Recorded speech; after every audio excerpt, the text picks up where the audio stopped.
Jika kamu susah ngebangun kebiasaan baik buat upgrade dirimu, ngelakuin di awal tapi setelah itu kembali ke setelan pabrik, bermalas-malasan scroll media sosial, buku ini cocok buat kamu yang ingin ngebangun kebiasaan-kebiasaan baik dan membuang kebiasaan-kebiasaan buruk sehingga kamu lebih produktif lagi setiap harinya.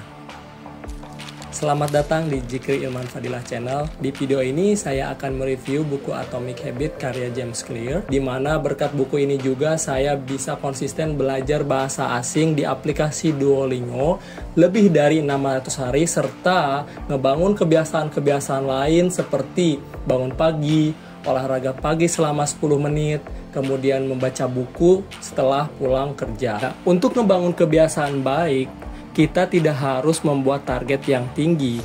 Cukup 1% setiap harinya kita akan mendapatkan perubahan 37 kali dari sebelumnya dalam 1 tahun. Jadi buku ini mengajarkan kita untuk melakukan perubahan kecil tapi memberikan hasil yang luar biasa. Itulah konsep buku Atomic Habits. Sama seperti atom yang merupakan bagian terkecil yang tidak bisa dibelah lagi, tapi membangun satu kesatuan utuh. Selain membuat target yang mudah, tidak terlalu tinggi, kita diajarkan juga membangun kebiasaan baru itu berbasis identitas, tidak berbasis target atau goals. Kenapa demikian? Karena ketika kita mengejar identitas, target itu akan tercapai dengan sendirinya. Contoh, ketika kita ingin membangun kebiasaan membaca buku, identitas yang akan kita bangun adalah seorang bookers, di mana seorang bookers mempunyai sebuah sistem yang akan running setiap harinya seperti 1 menit setiap hari atau 10 menit setiap hari, kemudian mengambil ide pokok dari buku itu atau menceritakan lagi kepada orang tentang isi buku itu.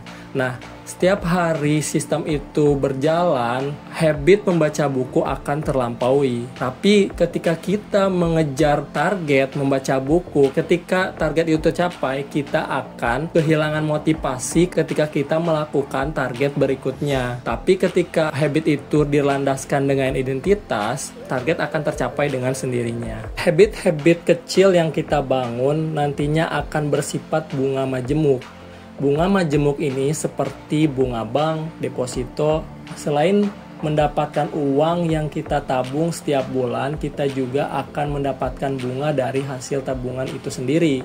Nah, ini sama persis ketika kita ngebangun suatu habit, di mana habit-habit itu saling berkaitan. Contoh, ketika kita membaca buku, 1 buku mungkin tidak membuat kamu cerdas, tapi 2-3 buku setelahnya akan ngebangun gagasan baru di atas gagasan lama yang akan membuat kamu lebih terbuka lagi pikirannya. Seperti itulah bunga majemuk yang saling bertumpuk yang akan saling berkaitan. Jadi bagaimana membuat habit yang berkelanjutan? Di buku ini dijelaskan bahwa untuk membangun suatu habit baru diperlukan 4 hukum.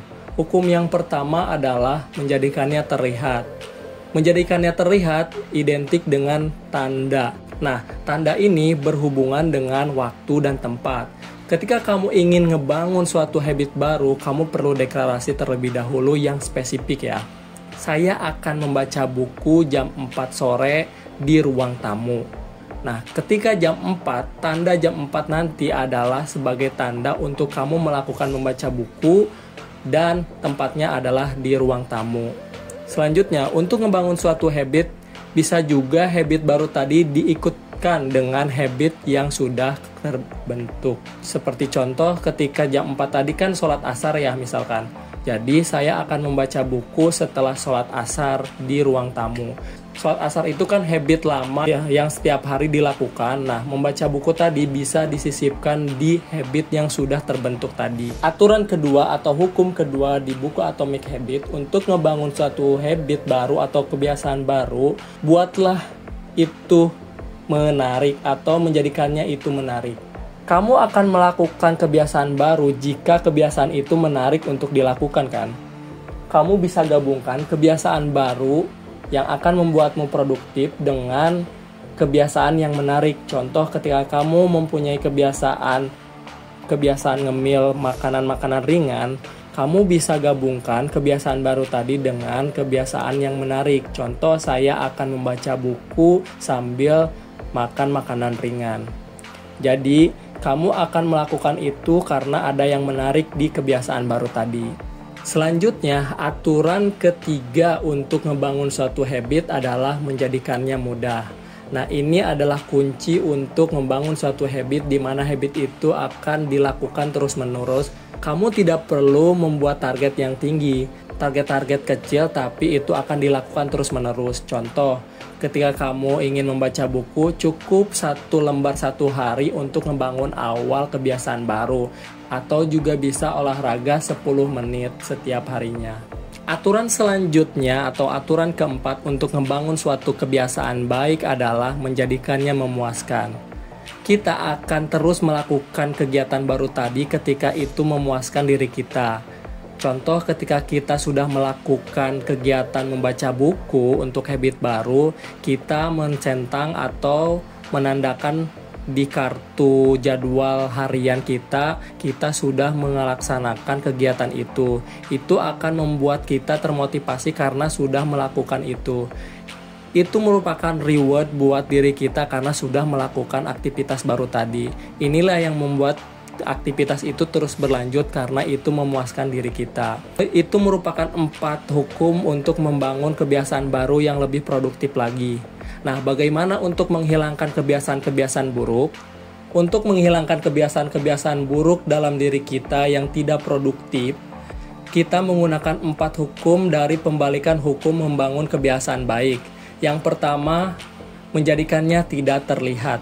Ketika kita ingin membuang kebiasaan-kebiasaan buruk, contohnya scrolling sosial media karena sangat menghabiskan waktu yang membuat kamu bermalas-malasan, yang pertama adalah uninstall aplikasi sosial media tersebut. Ketika aplikasi itu masih ada dalam HP-mu, itu akan dibuka terus-menerus. Nah, hukum kedua untuk menghilangkan kebiasaan buruk adalah menjadikannya tidak menarik.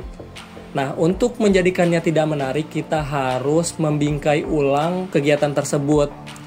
Kita bisa menganggap bahwa membuka sosial media merupakan aktivitas yang buang-buang waktu, tidak ada manfaatnya, membuat kita brain rot, dan itu membuat kita tidak produktif.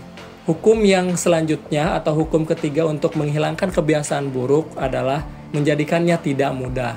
Ketika kita sudah menguninstall aplikasi tersebut, ketika kita ingin membuka aplikasi sosial media, kita harus menginstalnya. Nah, itu akan menjadikan tidak mudah. Selanjutnya, untuk menghilangkan kebiasaan buruk, yaitu hukum keempat, menjadikannya tidak memuaskan. Kamu bisa bekerja sama dengan teman-temanmu ketika ingin melakukan kegiatan ini. Contoh, ketika kamu membuka Instagram atau sosial media, kamu harus membayar kepada temanmu atau orang tuamu sejumlah uang. Nah, di situ kamu akan enggan untuk membuka aplikasi tersebut karena kamu harus mengeluarkan sejumlah uang dan itu tidak memuaskan.